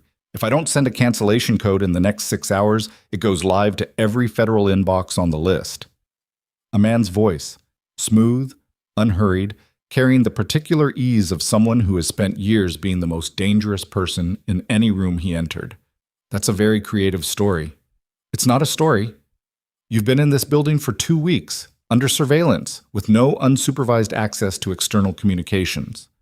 I had the key card, Celina said. I had the lobby. I had 47 minutes on Monday morning when your man in the parking structure was doing his sweep and your man inside was in a morning briefing and nobody was watching the service entrance on the east side. A beat. I've been counting exits since I was 16. You taught me that. Silence. Roman moved to the bedroom doorway. There were 3 of them. 2 men positioned near the window, both armed, both watching the door, which meant they'd heard him in the hall and had been waiting. The 3rd man stood near the far wall, 6 feet from where Celina sat on the edge of the bed, both hands visible, back straight, looking at Damien Knox with the focused stillness of someone who has decided to stop being afraid of something and is now simply dealing with it. Knox himself was not what the file photographs suggested. The photographs showed a man who looked like the kind of efficient middle management type that institutions produce: medium height, medium build, face designed to be forgotten in a crowd. In person, he was different. In person, he had the quality of a space that has had all the unnecessary things removed from it. No excess weight, no excess movement, no expression that wasn't specifically chosen. He was wearing a gray jacket over dark clothes, and he looked, Roman thought, exactly like what he was. A man who had spent 20 years moving human beings through logistics networks and had optimized himself to match the work. He looked at Roman when Roman appeared in the doorway. "Roman Vale," Knox said. The tone was conversational. "You look like your father." "I've been told that," Roman said. He kept his hands visible and away from his body, not because he was surrendering the room, but because 2 armed men had their weapons up, and the geometry of the situation required him to be still for approximately the next 60 seconds, while he figured out the geometry of the next 60 after that. "It's not meant as a compliment in my family. It's not meant as anything," Knox said. "Just an observation." He looked at Roman with the assessing quality of someone doing rapid arithmetic: threat level, options, cost-benefit. "Your man Chu told me you'd found the breach. I assumed you'd try to move her tonight. I moved the timeline." "Apparently. The building's communication infrastructure will be restored in about 20 minutes. Your people outside will be inside shortly after. This isn't a long window." Knox glanced at Celina, then back at Roman. "I came to resolve something that should have been resolved 4 years ago." "She's not going anywhere with you," Roman said. "I'm not here to take her somewhere." Knox's voice remained level. "I'm here because she has information that ends careers and lives of people who are considerably more protected than either of you. People who have resources I don't have, and those people have made it very clear that if her information becomes public, the problem they have is with whoever allowed it to become public." He paused. "That used to be a theoretical problem. The package she just described makes it immediate." "So you're not here for her," Roman said. "You're here because someone above you sent you." Something moved in Knox's face. The first real expression, not quite irritation, more like the specific displeasure of a man who is accurate and doesn't like being accurately read. "I'm here to contain a situation." "By doing what?" "By making her understand that the information she has destroys more than it saves. That the people above this network have the capability to make every witness, every recipient, every federal contact on her list disappear before a single case is opened." He looked at Celina. "You're not leverage. You're a liability. And the people I work with don't leave liabilities unresolved." Celina looked at him.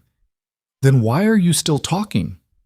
Knox looked at her for a moment. Roman moved. Not at Knox. At the closer of the 2 armed men, the one on his left whose attention had fractured for 1/2 second toward Celina's voice. Roman covered the 3 feet between them before the man had completed his turn, got inside the weapon's arc, drove his forearm up under the man's chin hard enough to feel teeth click together through the impact, and took the gun as the man's grip broke. He pivoted and put the wall behind him before Knox had fully processed that the geometry had changed. The second armed man had his weapon up and pointed at Celina. Everyone stopped. Roman held the recovered weapon pointed at Knox. Knox stood with his hands loose at his sides, the expression on his face now purely calculating. The second gunman had not moved from his position near the window. "Better," Knox said, and he meant it. An authentic acknowledgement, the way professionals acknowledge each other. Your father was slower. My father wasn't trying to protect anything, Roman said. He was just trying to win. He held Knox's gaze. The package she described. Is it real? He said it without looking at Celina. He said it to Knox because Knox's face would tell him more than Celina's answer. Knox said nothing, which was the answer. It was real. Somehow, in the 47 minutes on Monday morning when every watcher had been elsewhere, she had done exactly what she'd said. The exits she'd been counting for 2 weeks, not just physical exits, but operational ones. And Roman had given her a key card, and she had used it in the specific 4-hour window where it mattered, and hadn't told him because she hadn't known yet whether she could trust him with something that was the only real security she had. He almost said something about it. He didn't. Here's what happens now, Roman said, to Knox, to the room, to the man with the gun still pointed at Celina. You call off whoever's outside this building. You walk out through whatever entrance your people came in through. And you tell the people above you that the package exists, that there are 6 hours on the clock, and that the only resolution that cancels it is one where she walks away from this with her life intact and her testimony on record with people who can protect it. That's not a resolution, Knox said.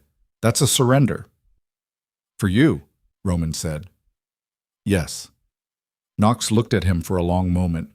Roman held the weapon steady and breathed through it, controlled even, the oxygen moving through his system and keeping his hands from shaking, which they wanted to, not from fear but from the specific physical intensity of a body running on adrenaline and decision. You're going to burn your own organization, Knox said, to protect her. I'm going to dismantle my own organization, Roman said. There's a difference. Burning is what happens when you have no plan. Dismantling is what happens when you decide the thing you built isn't worth what it costs anymore. He paused. Tell the people above you that the Vale financial records from 2014 to 2018 are also in the package. Every transaction, every logistics arrangement, every connection between the Vale network and yours. He held Knox's eyes. That's not leverage. That's the price of the machine my father built. I'm paying it. Something changed in Knox's face. Not fear. Men like Knox didn't process fear quickly. It had to work its way through a lot of calculation first, but something adjacent to it. The recalibration of a man whose model of the situation has just been updated with information that changes its fundamental structure. You'd go down with it, Knox said. Parts of me would, Roman said. The parts worth keeping would survive. Knox looked at Celina. She was looking at Roman, not with relief, not with gratitude, with the specific expression of someone who has just seen something they weren't certain existed and are still in the process of deciding whether to believe it. Something in her face had shifted from the controlled terror steadiness of the last 10 minutes into something that wasn't quite peace and wasn't quite its opposite, more like the moment right before a held breath finally releases. Knox said, "Lower the weapon on her." The second gunman looked at him. "Lower it," Knox repeated. The weapon came down. Roman kept his pointed at Knox. The building communications come back in approximately 12 minutes, Knox said. When your people come through that door, this gets significantly more complicated for everyone involved. He looked at Roman steadily. I need your word that when the package is delivered, when testimony is on record, the Vale financial connections are the complete record. Nothing held back for future use. You have it, Roman said. Your word means something, Knox said. It was a genuine question, cold, assessing, without particular scorn. To me it does, Roman said. Whether it means something to you depends on what kind of man you've decided I am. You've got about 11 minutes to figure that out. Knox looked at him for a long time. Then he said something short to the man he'd come in with, 2 words in a language Roman didn't recognize, and both men moved toward the door. Knox followed them. At the doorway, he stopped with his back still to the room. The people above this network aren't politicians and businessmen, Knox said quietly. They're institutional.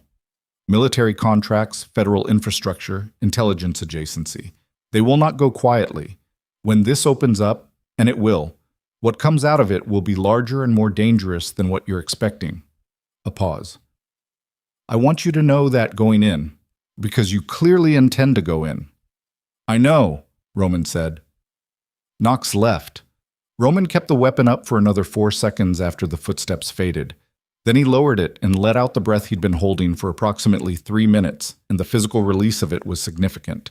His hands finally shook, briefly, and his legs registered that they'd been braced against a hard surface and complained about it. He set the weapon on the dresser and turned. Celina was still sitting on the edge of the bed. She was looking at her hands. Monday morning, Roman said. Yes. 47 minutes. 46 and change. She looked up. I wasn't sure it would work. The contacts I had, federal level, people I'd identified from the names in the network, people who'd been building cases for years without enough to move on. I sent the compressed package to 4 of them. I didn't know if any of them would open it. I didn't know if any of them were still clean. She paused. I didn't tell you because I didn't know yet if you were. And now? He said. She held his gaze. Still working on it. He almost smiled. He didn't. His phone reconnected as the building systems came back online. A flood of messages, 12 missed calls, Moretti's voice in the voicemail clipped and urgent. He called him back. We're on 41, Roman said before Moretti could speak.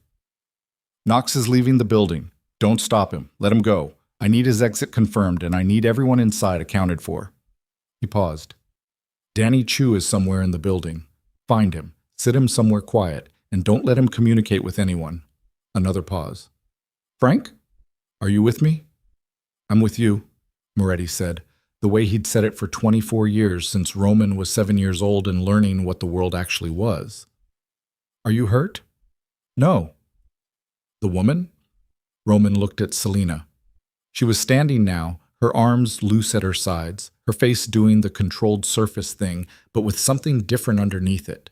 Not the compressed fear of the last hour, but something quieter and more permanent, the look of a person who has just passed through a threshold and is still registering what's on the other side.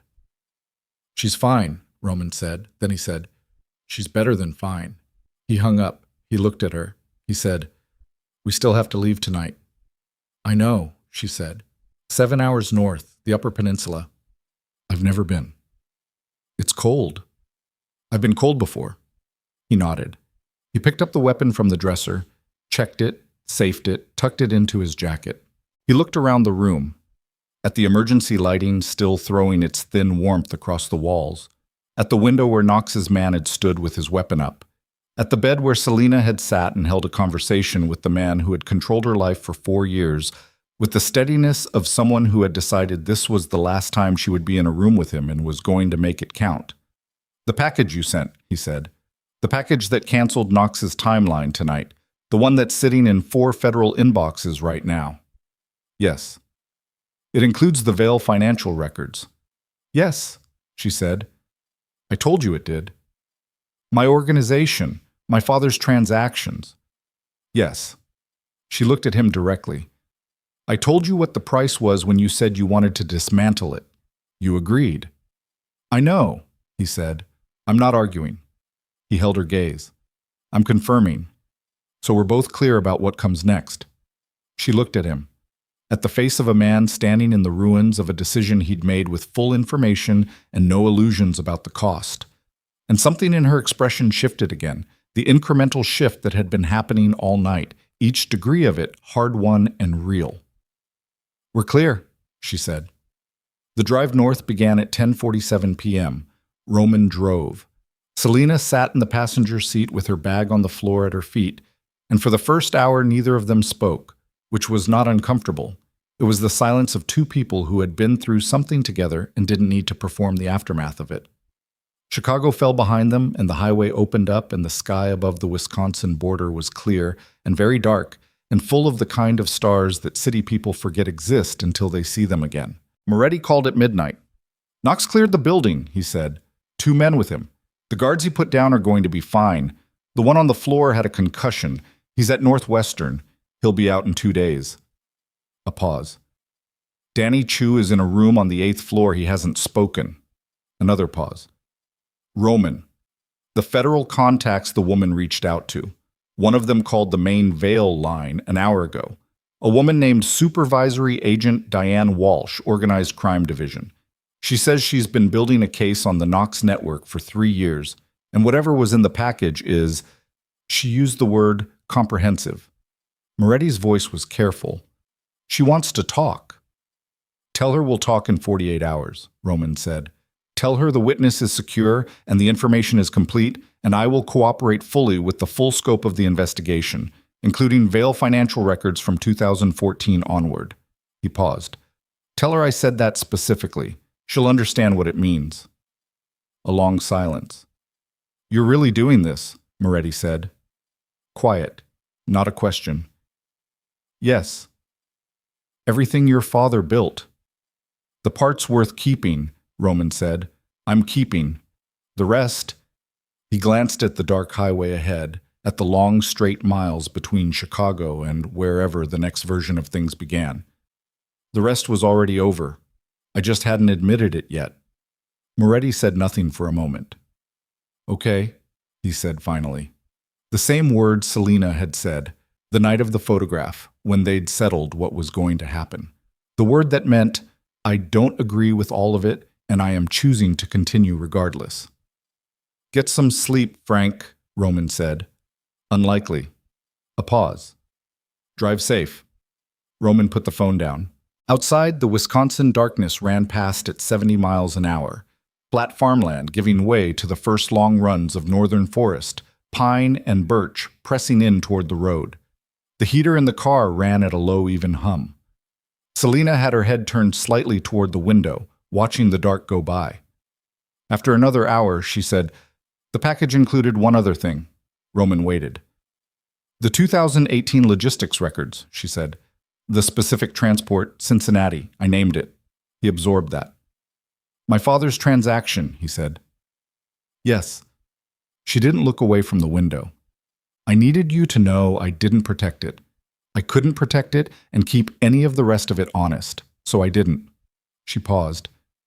If that changes what you want to do when you talk to Walsh. It doesn't, he said. She was quiet.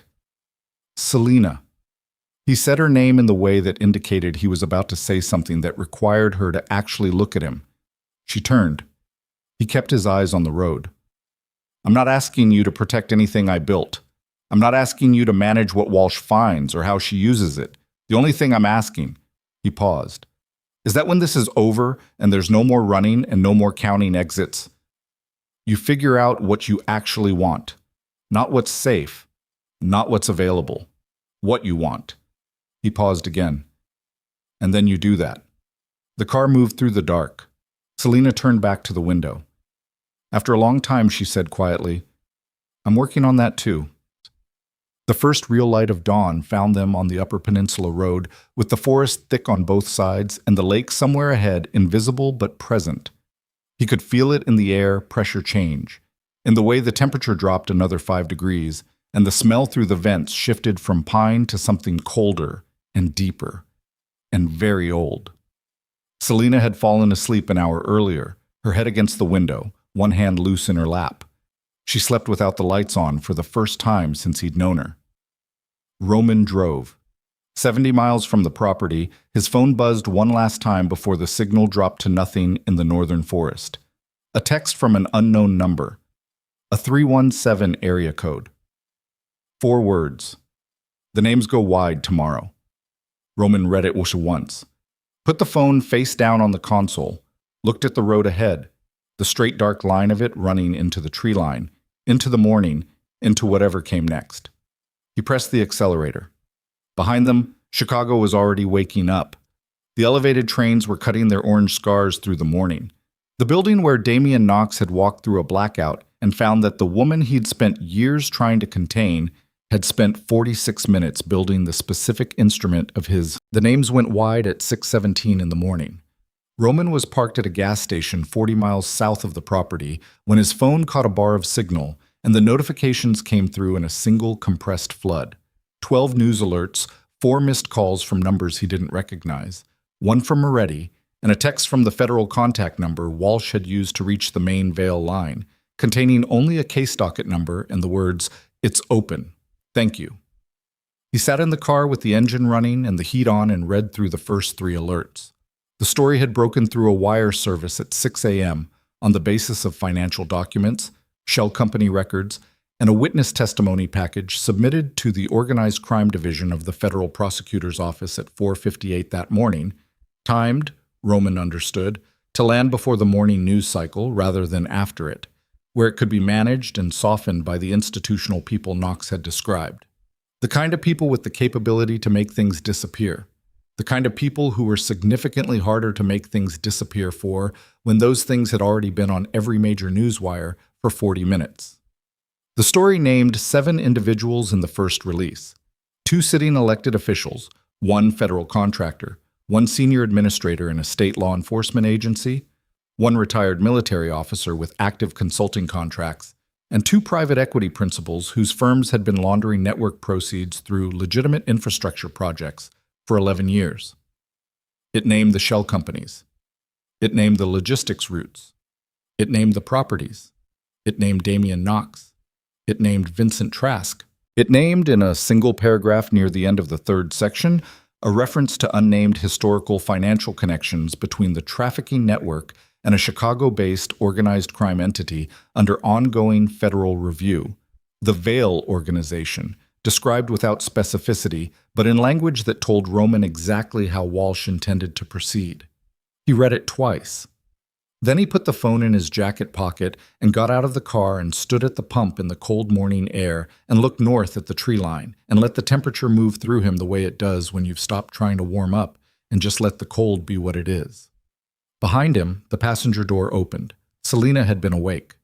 She came around the front of the car and stood beside him, not close, just adjacent, hands in the pockets of the jacket she'd grabbed from her bag.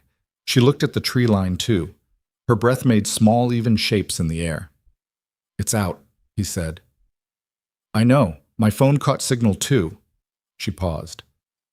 7 names in the first release. Yes. Knox? Named. She was quiet for a moment. He watched her process it. Not the explosion of relief he might have expected, not tears, not the visible unwinding of a long-held tension. Just a slow, full breath, and then the particular stillness of a person who has been bracing against something for so long that its removal requires a moment of recalibration before the body can understand what standing without that weight actually feels like. "The institutional names," she said, "the ones Knox warned you about. 2 of the 7. Not all of them." "No," Roman said, "not all of them. Walsh is moving in sequence. The ones with the most institutional protection go last, with the most documentation, so there's no procedural basis for suppression." He paused. "It'll take time." "How much time?"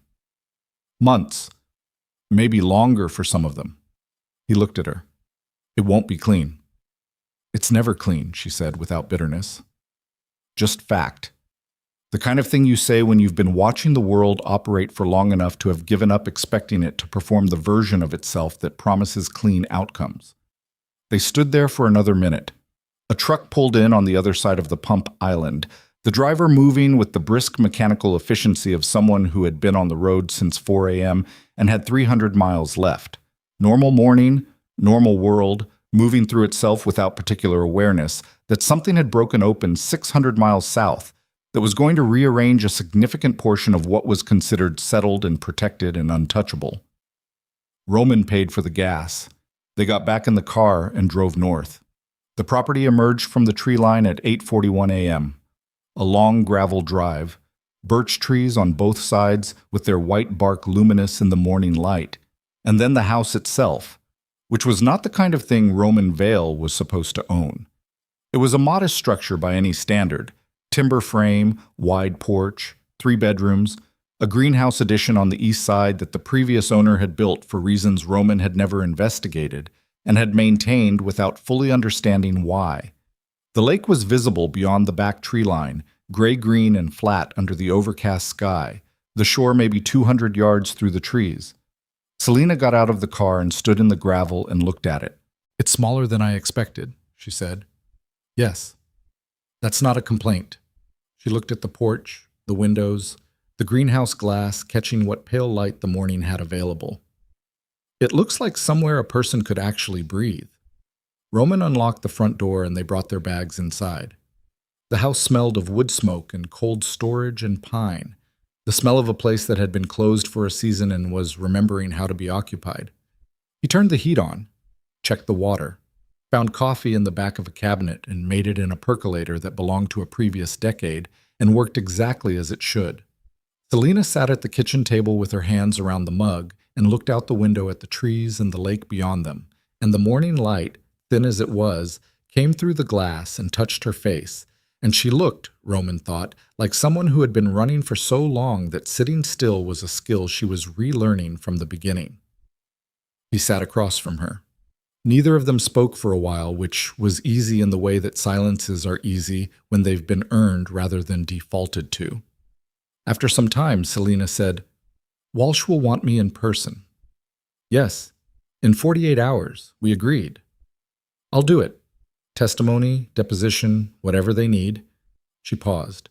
"I've been carrying those names for 4 years because I had nowhere to take them. It'll be a relief to put them down somewhere that has weight." "It will also be public," Roman said. "Your name, your history, parts of it, at minimum." "I know. You've been invisible for 4 years by choice. This ends that." "I know," she said again. Not defensive, not dismissive. Just a person who has run the calculation and arrived at a conclusion and is at peace with the cost of it. Being invisible kept me safe, and it also kept me stuck. It kept the people who should be answering for things from answering for them. She looked at her hands around the mug. "I'm done being invisible for their benefit." Roman nodded. She looked up. "What about you?" "Walsh's office called this morning. We have a meeting when we're back in the city. I'll cooperate fully. Financial records, organizational structure, the logistics connections from 2014 through 2018. He paused. "Parts of the Vale organization will survive in some form. The legitimate holdings, the shipping routes, the agricultural work we've been building in the north. The rest," he set his mug down, "the rest goes into restitution. Walsh made that part of the framework." "Restitution to survivors." "Yes." She held his gaze. Something moved through her expression, something careful and searching. The look of someone verifying that what they're hearing matches something they believe can be true about a person. "That was your choice," she said. "Walsh didn't ask for that specifically." "No," he said. "It was mine." She was quiet for a moment, then she said, "Your father built something that touched what Knox was running. That's going to be part of the record." "Yes?" "People will use it against you." "People already use everything they can find against everyone they can find. That's not a reason to clean the record." He looked at her steadily. "My father made decisions I wouldn't have made. I made decisions he wouldn't have made. The record is what it is. I'm not interested in managing the version of it that makes me look better." Celina was quiet for a long time. Then she said, "He would have hated you for this." "Yes," Roman said. "He would have." "Is that hard?" He thought about it. Actually thought rather than answering reflexively, which she seemed to notice because she waited without pressing. He thought about his father, the specific memory of him that surfaced most often, which was not the end, not the violence, but an afternoon when Roman was 9 years old and his father had taken him to the top of a building under construction on the near north side and pointed at the city below and said without sentiment, "Everything you can see belongs to someone. Make sure some of it belongs to you." He had meant it as a gift, the clearest piece of wisdom he possessed, given without reserve. He had not meant it as a lesson in what was wrong with everything he'd built. "It's complicated," Roman said. "He wasn't a simple man." "No," Celina said. "The ones who build empires never are." She stood up and took her mug to the window and looked at the lake through the trees. The overcast was breaking in the east, a thin seam of pale gold appearing at the horizon where the sky met the water. She watched it for a long time. "I want to see the lake," she said. "There's a path through the trees," he said. 200 yards, roughly." She looked at him. "Come with me." They walked through the birch trees in the cold morning air, their footsteps quiet on the frost-hardened ground, breath visible, the sound of the lake arriving before the lake itself. The low, continuous percussion of water moving against stone, patient, and enormous, and indifferent to everything that had happened in the last 2 weeks. The shore emerged from the tree line as a wide crescent of gray-brown rock running out to water that was steel blue and flat and stretched to the horizon without interruption. Celina walked to the edge of the rock and stood there. The wind off the lake was cold enough to feel it in the lungs. She stood into it with her chin slightly up, the way people stand when they want to feel something fully rather than shelter from it, and looked at the water and the sky and the long empty line where they met. Roman stood a few feet back and gave her the moment. He understood, without her having to say it, and without him having to articulate it, that this was the first time in a very long time that she had stood somewhere genuinely open and genuinely safe at the same time, and that those two things coexisting was new enough to need a moment to register in the body. After a while she said, without turning, "I don't know how to do this part." "Which part?" "The after part." She looked at the water. "I know how to survive. I've been good at surviving. I know how to stay invisible and count exits and manage what I show people and keep the useful information close and the vulnerable information buried." She paused. "I don't know how to just exist somewhere without it being in service of getting through to the next thing." "I don't know how to do it either," Roman said. She turned and looked at him. He held her gaze. "I've been building or protecting or retaliating for so long," he said, "that I'm not sure I know what I'd do with a morning that didn't require any of those things." He looked at the lake. "I'm figuring it out the same way you are. From the beginning." She turned back to the water. The seam of gold at the horizon widened as the overcast continued breaking up, the light moving across the lake's surface in slow, shifting panels, illuminating the water differently every few seconds. It was not beautiful in a comfortable way. It was beautiful in the way that cold things are beautiful, in the way that surviving something difficult is beautiful, which is to say, it was real, and it cost something to look at directly, and it was worth the cost. Celina said, "The scars." Roman was quiet. "I've been covering them since I was 19, she said. "Not for anyone else at this point, just from habit. Just because that's what you do. You cover the parts of yourself that were made by someone else's damage because looking at them is the same as looking at the moment you were most helpless, and you don't want to do that every time you look at your own hands." She turned her wrists up and looked at them, the thin white lines clearly visible in the morning light. "But I'm tired of covering them." Roman moved to stand beside her. He looked at her wrists, not quickly, not with the flinch he'd had the first night in the storm when he'd seen them by lightning flash. He looked at them the way the morning deserved, directly, without looking away. "You don't have to cover them here," he said. She looked at him. Something in her face was doing something he couldn't fully read. Not pain, not relief, but the specific expression of a person standing at the boundary between who they've been and who they might become, registering the distance between those two things and finding it, for the first time, crossable. She reached out and took his hand. Not his arm, not his sleeve, his hand, the specific hand, the right one, the one he'd used in the stairwell and the bedroom and across 9 years of an empire that was now in the process of dismantling itself into something smaller and more honest. She placed his palm over her wrists, flat, warm, covering the scars, not to hide them, but in the way you cover something to feel that another person is present with you in it. He didn't pull away. They stood there at the shore of the lake while the morning opened up around them and the light came fully through the broken clouds and found the water and the rock and the two people standing on the edge of the first morning of whatever was going to come next. The following weeks were not gentle. The federal investigation expanded in stages, the way large structural things collapse or are dismantled.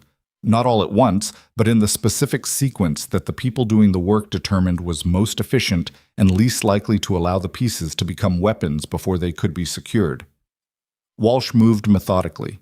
She was a compact woman in her mid-40s with short, gray-threaded hair and the particular quality of someone who had been in organized crime investigation long enough to have stopped being surprised by the capacity of institutions to protect themselves, which meant she moved with a patience that read, to people who didn't know her, as slowness, but was actually the movement of someone who understood that a case built in the correct sequence was worth more than a case built quickly. She met with Roman twice in the first week at a location that was not a federal building, her choice, not his, which told him something about the scope of the institutional names on Knox's list that were not yet public. He came with a lawyer he'd worked with for 8 years, and a hard drive, and the willingness to answer every question she put to him without the kind of strategic ambiguity that characterized the testimony of men who were cooperating while simultaneously protecting the maximum amount of their own position. Walsh noticed that quality early. "You're not hedging," she said during the first meeting, looking at him over the table with an expression that was not warm but was genuinely attentive. "No," he said. "Most people in your position hedge by reflex. Even when they're cooperating, they hedge." "I know," he said. "I've watched men do it my whole life." He paused. "It's how they make the process last longer than it needs to and preserve options they don't actually intend to use." He looked at her steadily. "I'm not interested in preserving options. I'm interested in finishing." Walsh looked at him for a moment. "The 2014 through 2018 records," she said, "the logistics connections." "Everything," he said. "That covers 3 federal jurisdictions." "I know." "Your exposure is significant." "I know that too." She held his gaze. "Why?" It was the same question Knox had asked, standing in a bedroom in the dark during a blackout. The same question in different clothing. He thought about the answer he'd given Knox, that "because men like me built yours," and understood that it was true, but incomplete. He thought about a more complete answer and found it in a simple place, in the image of a woman walking to the edge of a lake in the cold morning and turning her wrists up in the light and being tired of covering herself. "Because the thing I was protecting," Roman said, "stopped being worth the cost of protecting it." He paused. "And because there are people who need what I know more than I need to keep it safe." Walsh wrote something in the margin of her notepad. "The witness," she said. "Celina Hart." "Yes." "Her testimony is the core of 3 separate prosecution tracks. She understands that." "She's aware." "She'll be deposed formally next week. The process will be uncomfortable." "She's been uncomfortable before," Roman said. "She knows how to handle it." He looked at Walsh directly. "She's stronger than the process she's walking into. I want you to know that, not so you'll protect her from it, but so you'll know who you're working with." Walsh held his gaze for a moment. "I already know," she said quietly. Celina's deposition took 4 days. Roman was not present for any of it. That was her choice, and he respected it without question, understanding that there were rooms she needed to walk into alone and be the only authority on her own experience, without the complicated weight of his presence or his history, or the fact that his family's logistics had touched the transport that moved her.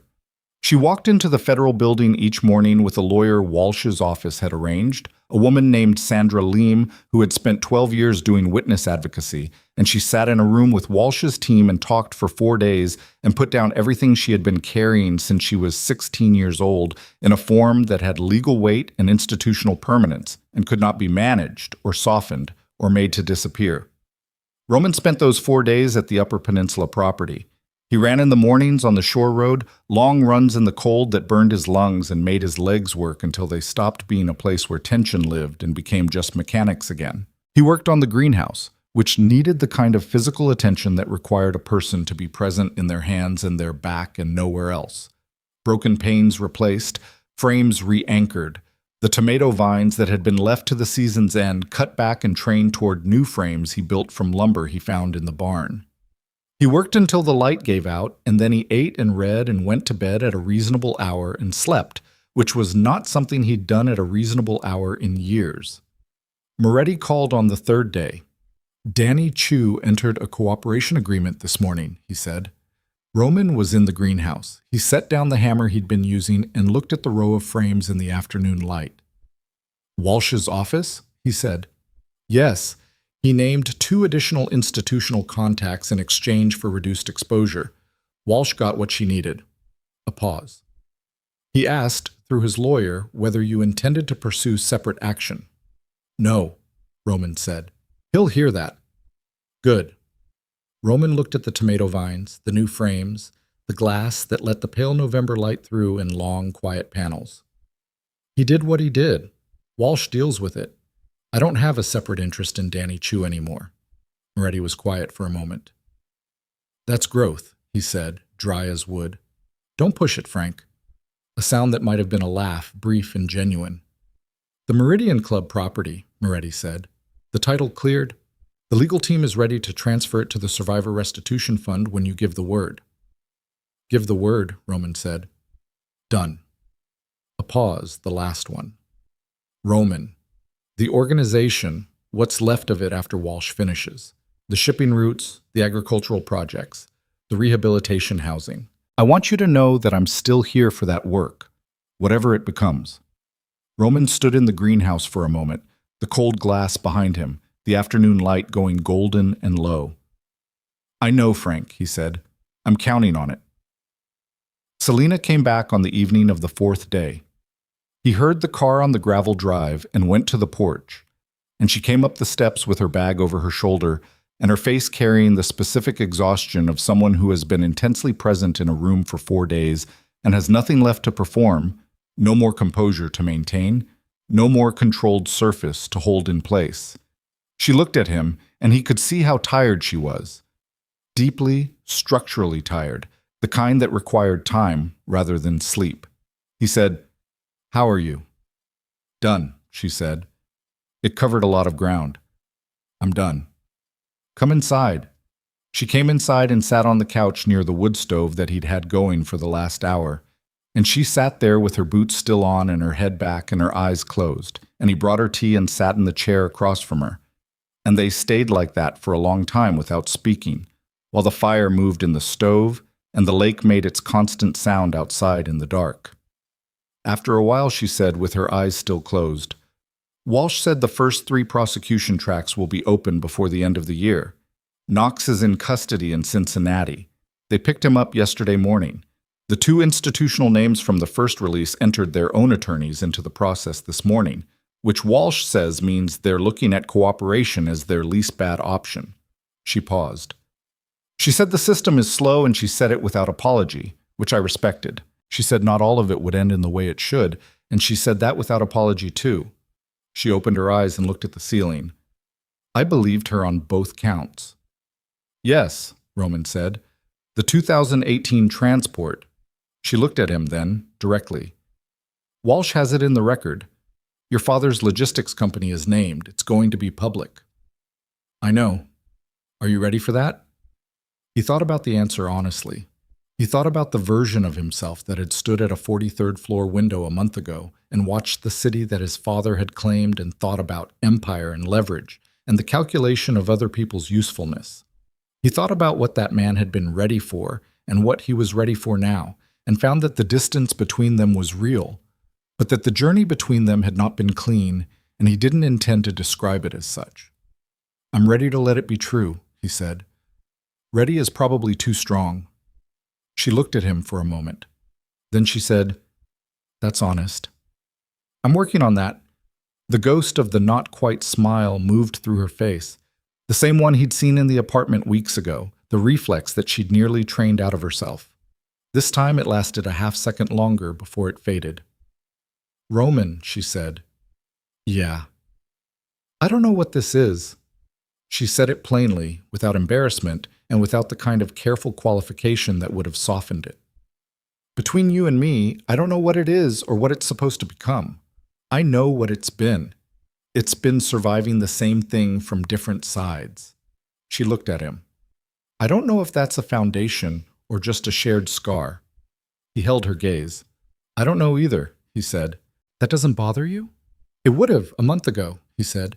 "I used to need to know the structure of things before I was willing to be in them. Blueprint first, then building." He paused. "I'm trying to learn how to be in something while it's still figuring out what it is." She looked at him for a long time. The fire moved in the stove. Outside, the lake went on being the lake, cold and permanent and older than everything they were carrying. "Okay," she said. "Then that's where we start."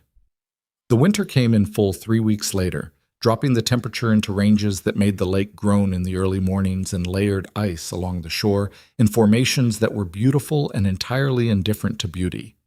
Roman ran shorter distances and worked the greenhouse more, and drove into the nearest town twice a week for supplies, and discovered, in the particular way that people discover things about themselves when the structure they've built their identity inside has been removed, that he was capable of being significantly quieter than he'd known. Celina stayed. She stayed in the way that someone stays when they're choosing it daily rather than defaulting to it. With intention, with awareness, with the occasional morning where she stood in the kitchen and he could see her doing the particular math of a person who is monitoring their own instincts to make sure they're operating from choice and not from inertia. He didn't ask about those mornings. He understood them. He had his own version. She called Sandra Leem twice a week, and they talked through the deposition follow-up and the prosecution timeline and the way the story was developing in public, which it was, slowly, in stages, the names appearing in news coverage, and the institutional responses and the counter-narratives and the specific ugliness of public accountability when it involves people who have spent decades constructing a version of themselves that the process is now systematically taking apart.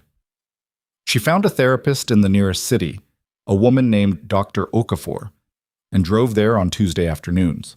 She didn't talk about those sessions with Roman, and he didn't ask.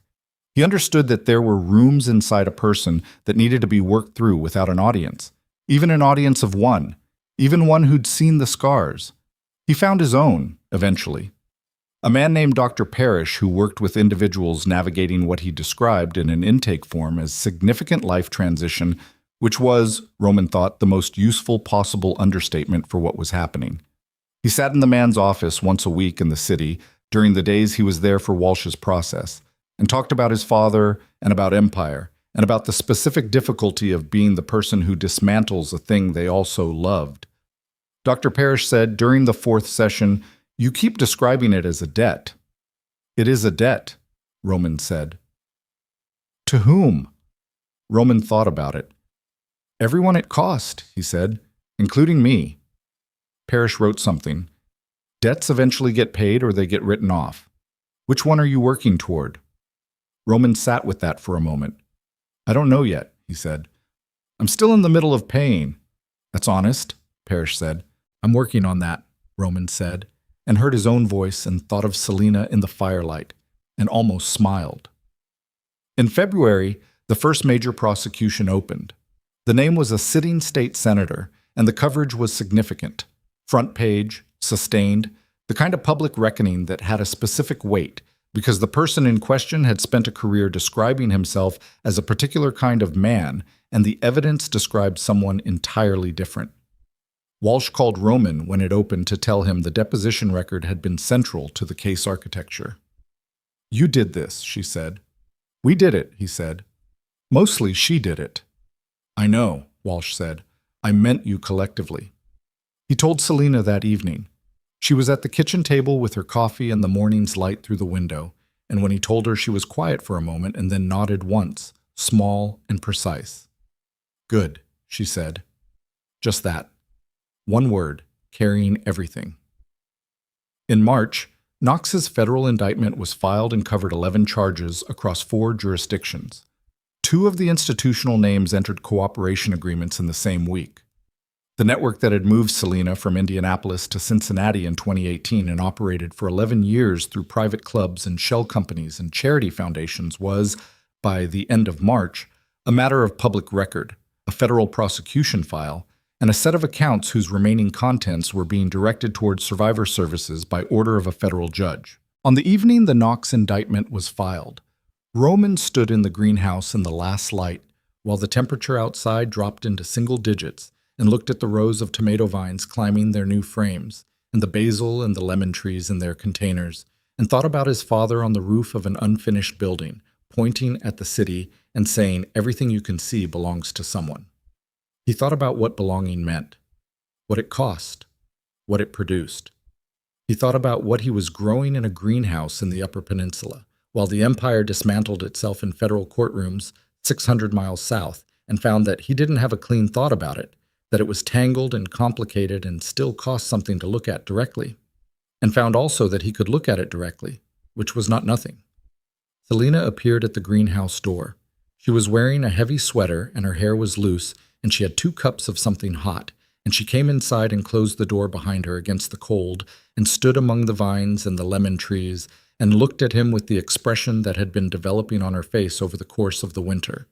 Not the controlled surface, not the managed neutrality, but something quieter and more genuinely hers, the expression of a person who is slowly becoming comfortable with being seen. She handed him one of the cups. He took it. "The indictment's filed," she said. "Yes." She looked at the vines for a moment, at the new growth coming in, tentative and green against the wooden frames.